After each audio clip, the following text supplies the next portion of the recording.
Bugrino, fala do usar o Bom Dia Guarani de hoje, hein? Terça-feira, 6 de janeiro de 2026. Eu, do fundo do coração, espero que você tenha sobrevivido ao seu primeiro dia pós-recesso, o dia de ontem, né? Que tenha acordado no horário, que não tenha perdido o caminho até o trabalho, se você não trabalha home office, que você tenha lembrado a senha, né, do login do seu trabalho e que as coisas tenham sido retomadas aos poucos, né? Até que se você também começou sua dieta, hein? Depois da bagunça de fim de ano, tem muita caloria, muito quilo a mais para ser perdido, hein? Faça como o nosso amigo Léo, que está querendo meter o shape aí em 2026, está com acompanhamento de nutricionista, fazendo exercício, enfim.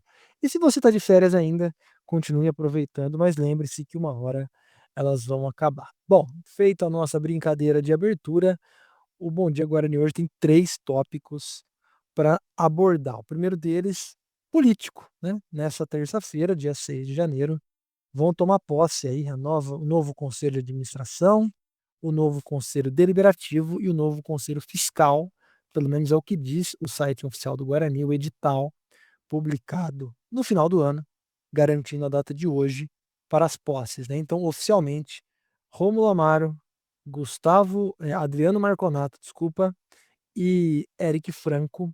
Eu ia falar o nome do Gustavo Rosolém, que não tem nada a ver com isso, mas os três aí, Rômulo, Eric e Adriano, serão os membros titulares do Conselho de Administração, o Rômulo presidente, os outros dois vice-presidentes.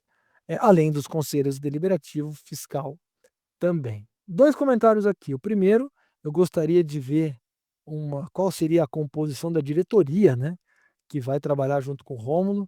Eu sei que o estatuto ele não obriga a formação de diretoria, mas seria legal, né, saber os planos do Rômulo, se ele vai ter um CEO, se ele vai ter um executivo financeiro, um executivo comercial, um executivo, enfim, voltado aí para profissionalizar o clube, até porque gastando a fortuna que está gastando com futebol, não é possível que não sobre um dinheirinho para profissionalizar o clube, né? Então vamos ver aí se vai ter algum comunicado sobre quais serão as novas posições da gestão do Guarani. E ainda sobre o tema política, eu não me lembro de ter ouvido ou recebido alguma informação sobre movimentação da chapa meu Bugre Forte, né? A oposição liderada ali pelo Felipe Roselli.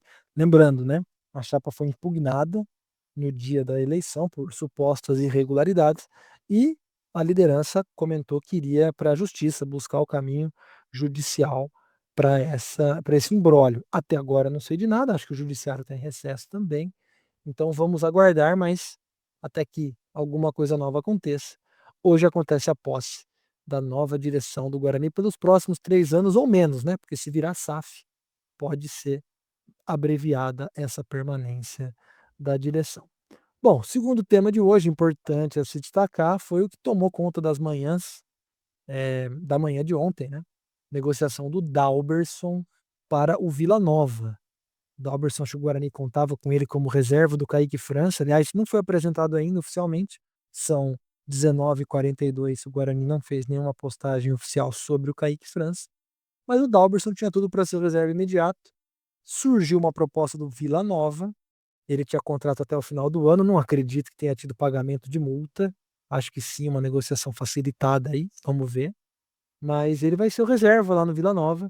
Mas vai jogar a Série B, né? Então talvez tenha um salário um pouco melhor e também uma visibilidade um pouco maior. Eu deixo a pergunta aqui para você que está ouvindo o Bom Dia Guarani colocar nos comentários. Você sentirá a falta do Dalberson como goleiro reserva do Guarani ou não?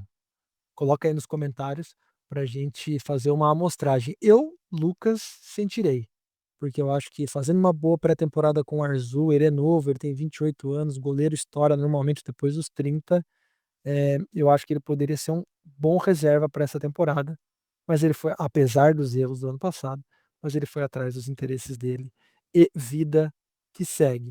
O Guarani deve ir atrás de um goleiro no mercado, pelo menos é o que dizem as informações. Por enquanto, Fred Conte é o reserva imediato e o terceiro goleiro seria o Ian, que está com o time na copinha. Vamos ver como é que vai ficar esse plantel de goleiros do Guarani, pelo menos para o Paulistão. Eu não me surpreenderia até se ficasse o Fred, tá? porque a folha do Guarani deve estar bem pesada para contratar outro goleiro experiente. Na Série C, mais oportunidades devem aparecer, e aí, quem sabe, o Guarani se organiza melhor para o goleiro. Mas enfim, você sentirá falta do Dalberson ou não?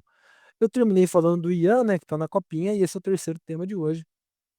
Guarani, às 18 horas e 45 minutos, entra em campo pela segunda vez na Copa São Paulo, vai enfrentar os donos da casa, o Acisense.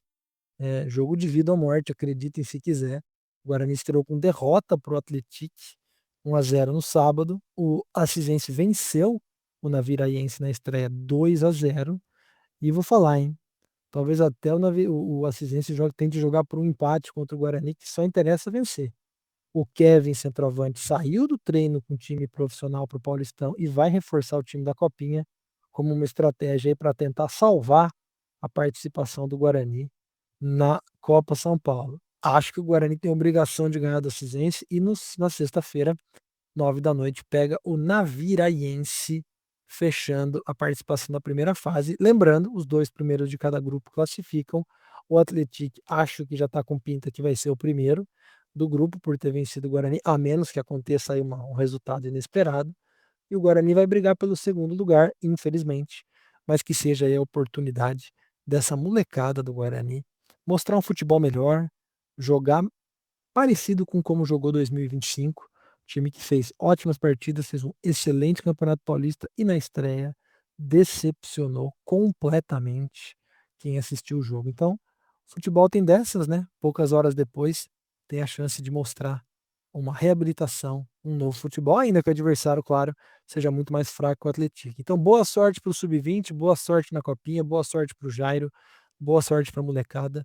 E estaremos acompanhando, de um jeito ou de outro, a Copinha. Nosso parceiro Robert fez um pós-jogo aí aqui no Bugcast sobre a estreia da Copinha e certamente vai fazer o pós-jogo que a gente torce que seja com vitória sobre o Assisense logo mais em Assis. Fechou? Boa terça-feira para todo mundo, sem nunca esquecer que na vitória ou na derrota, hoje sempre Guarani.